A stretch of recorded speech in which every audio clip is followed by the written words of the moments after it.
नमस्कार दोस्तों, स्वागत है आप सभी का मेरे अपने YouTube चैनल एच.एस. भारद्वाज पर। मैं हरिओम शर्मा आज आपको पुत्र प्राप्ति के लिए पक्षियों की जानकारी दे रहा हूँ। कौन सा पक्षी उत्तम होता है और तिथि का किस प्रकार से यूज करना है। संपूर्ण जानकारी के लिए आप वीडियो को लास्ट तक देखें, चैनल को सब्सक्राइब करें, बगल में बेल आइकन बटन को प्रेस करके और को दबा दें। दोस्तों, शुक्ल पक्ष और कृष्ण पक्ष दोनों समान होते हैं, लेकिन जो भी शुभ कार्य किए जाते हैं वह शुक्ल पक्ष में किए जाते हैं। प्राचीन मान्यता के हिसाब से, शास्त्रों के हिसाब से हम जो भी कोई भी कार्य शुभ करते हैं, शुक्ल पक्ष यानी वो उजाला पक्ष होता है, जिसमें उजाले पक्ष में प्रत्येक कार्य में सफलता की प्राप्ति होती है।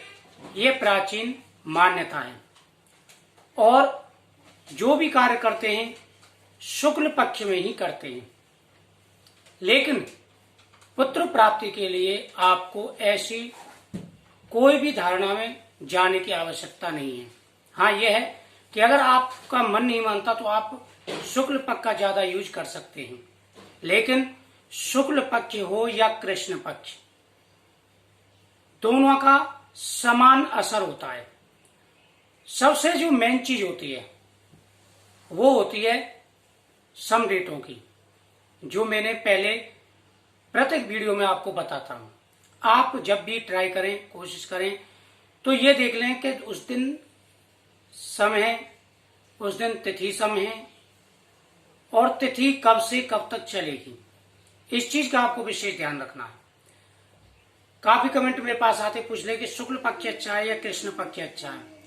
तो कई केस मैंने ऐसे देखे हैं जिनमें शुक्ल पक्ष में पुत्र की प्राप्ति हुई है और कई ऐसे केस देखे मैंने जिसमें कृष्ण पक्ष में भी संतान की प्राप्ति हुई है, जिन्होंने कृष्ण पक्ष में गर्भ धारण किया, कंसेप्ट किया।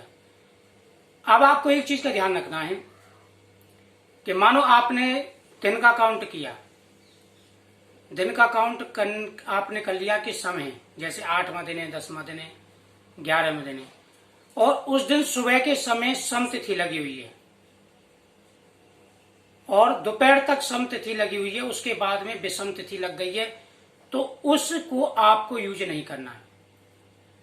जब तक सम तिथि हो उससे पहले ही, जैसे सम तिथि समाप्त हो उससे पहले ही आप उस तिथि का यूज करें।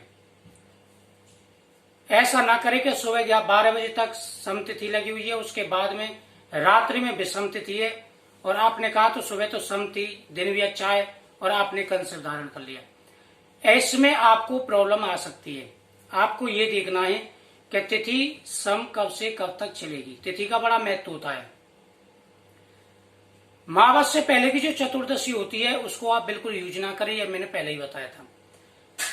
पूर्णमासी से पहले जो चतुर्दशी होती है, जो जिसको सत्यनारायण भगवान की व्रत रखा जाता है, उसको आप यूज कर सकते हैं, वो शुभ मानी जाती है। अमावस्या, एकादशी, त्रयोदशी, भद्राकाल, राहुकाल, इन सारी चीजों को आप विचार करके रखें, जो मेन मानने की चीजें होती हैं। शुक्ल पक्ष, कृष्ण पक्ष का आप बिल्कुल ऐसा कोई विचार ना करें।